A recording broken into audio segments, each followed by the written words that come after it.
good time, play some good songs for you. You insult me in my home, you're forgiven this time. Things go well, your eyes dilate, you shake, I'm high. Alice in Chains Unplugged performance was recorded on April 10th, 1996 at the Majestic Theater in Brooklyn, New York. The now iconic set from Alice in Chains contained 13 songs, including some of the band's biggest hits such as Angry Chair, Rooster, Heaven Beside You, and Wood. When the show was aired on MTV in May of 1996, 3 tracks were cut: Angry Chair, Frogs, and The Killer Is Me. This often happens in shows of this nature for television time constraints and so forth. However, the full show with all 13 tracks were released on CD in July of '96. And there was also a VHS release later that year in October. This show would be Chains' first concert in 2.5 years after the band did not tour behind their 1995 self-titled album. And you also had Layne Staley working with his side project band Mad Season during that time too. So with the band not doing all that much together during this time, there were a couple of hiccups during the show. Most notably on Sludge Factory, where Layne sung some of the wrong lyrics at the start of the song, but then brilliantly covered up for it. We're allowed a couple of those. It's been a while. What's my motivation here? This was a very strong set from Alice in Chains, featuring all original material. You had 4 songs from the Dirt album, 4 songs as well from their most recent 1995 self-titled album, 2 each from the Sap and Jar of Flies EPs, and a new song, which they closed the set with, The Killer Is Me. Friends don't let friends get friends' haircuts. Yeah. So all joking aside, that was the back of Mike's bass the night you guys played your Unplugged gig in... I think it was the front. I think it was the front of the bass. Was it the front? I think it was the front of the bass. So that was in 96. That was the Metallica haircut era. Yes. Yeah. And... The friends don't let friends get friends' haircuts comment that was written on the front of Mike Inez's bass was a direct reference to the band's good friends Metallica, who of course had just changed their image and cut their hair for their Load album. So what was written on the front of Inez's bass is kind of a joke. And what some people may not know is Metallica was actually in attendance at the show, and this is where you get that interlude of the band playing a quick snippet of Enter Sandman just before they break into Sludge Factory, with Layne stating beforehand, "Now we're gonna break to an LL Cool J video." But not only that, before the song Angry Chair, Cantrell also played the intro to Metallica's song Battery. So it was all kind of an Alice in Chains Metallica tribute joke type of thing.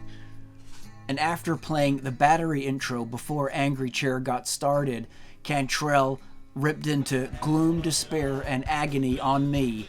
This quirky country and western type of jam, you might call it, was omitted from the CD release, but it can be found on the VHS and DVD of the show. What do you remember about that night, about playing and just being together and giving those songs the acoustic treatment in front of people?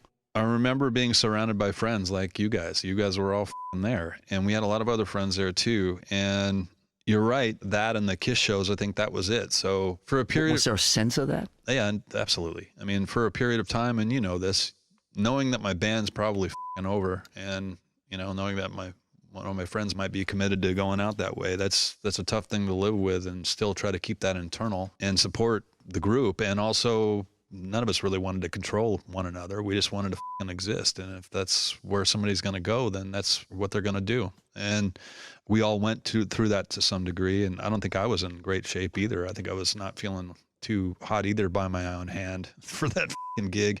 I think that's why all of that is in there, because all of that background that I just described, we were all living in that and knowing that we're coming to the end of it here. unless something really drastically changes, we're coming to the end really quick. And I think part of that is in that performance. Guitarist Scott Olson was added to the show to beef up the sound for the live performance.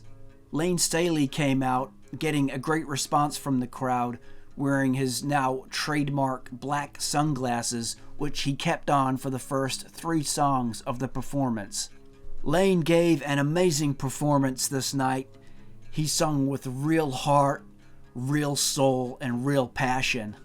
The band had been out of commission for a long time, no live shows. It had even been stated that Alice in Chains had broken up. But the band put all that aside on this night and delivered one hell of a performance. Vocally and in his performance, Layne delivered tenfold. And with these Alice in Chains songs getting the acoustic treatment, Layne's voice and the lyrics to the songs could stand out like they never had before. In the lyrics, we deal with a lot of painful issues without getting too specific, just kind of hitting more on feelings. And we found that a lot of people approached us and they experienced those same feelings, and they identify with it as almost to the point of where they, are certain that that song was written for them or about them.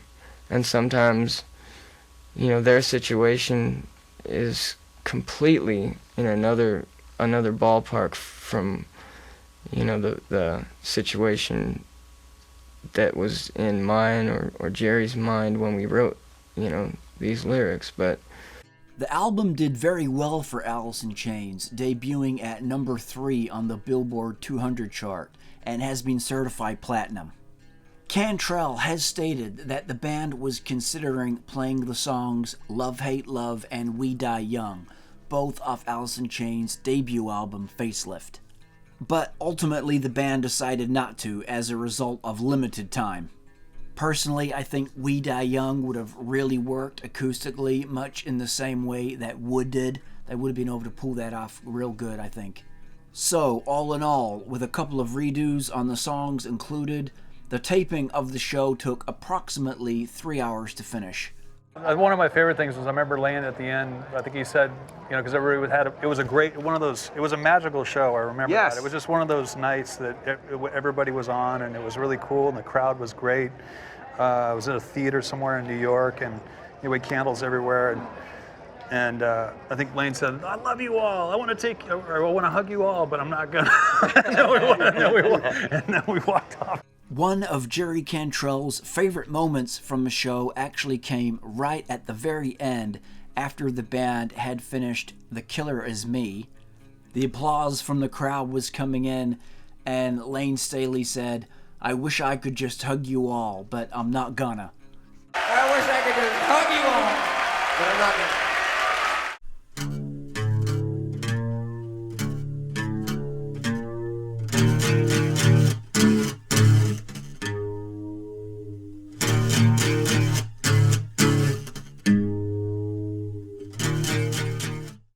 Wow, so Alice in Chains Unplugged.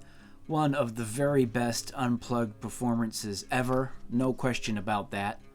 They played all their big hit songs, all originals, and the fact that these guys hadn't been together on stage for so long and they put together that performance, it was just so awesome. As mentioned before about the band having a couple of hiccups during the show with Layne forgetting words or whatever, but that didn't diminish from anything. In fact, it only added to the show. The crowd loved it. It kind of just added to the whole deal, and it made the show what it was. But I mean, everything was on point right from the opening song with Nutshell and the band members coming out. Layne getting, a great round of applause when he came out with the black shades on, and right from that first song, you just knew it was going to be an awesome performance. Awesome performances of songs like Brother, Down in a Hole, Rooster, Got Me Wrong, giving the acoustic treatment to songs like Sludge Factory and Angry Chair, and Layne singing with soul and passion. Those two songs just sounded awesome, amazing. And Wood, one of the band's biggest hits, big, heavy, loud song. You may not think that would sound so good acoustically, but man, they pulled that off. That sounded awesome. given the acoustic treatment.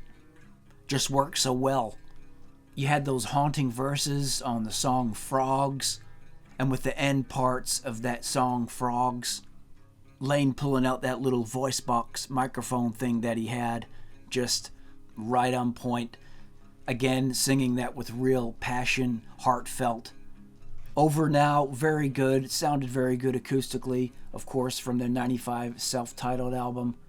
And the final song, a brand new one. They had never played this one live before. That is The Killer Is Me. So first-time fans had heard that one, and another great Alice in Chains song. This band had a lot of great material over the years, and it's just a shame that we didn't get to hear more of it with Layne.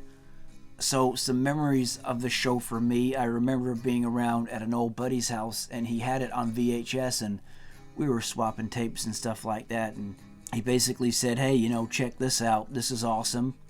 Borrowed the VHS tape off him and watched it a heap of times and was just totally impressed. Was just a totally awesome concert.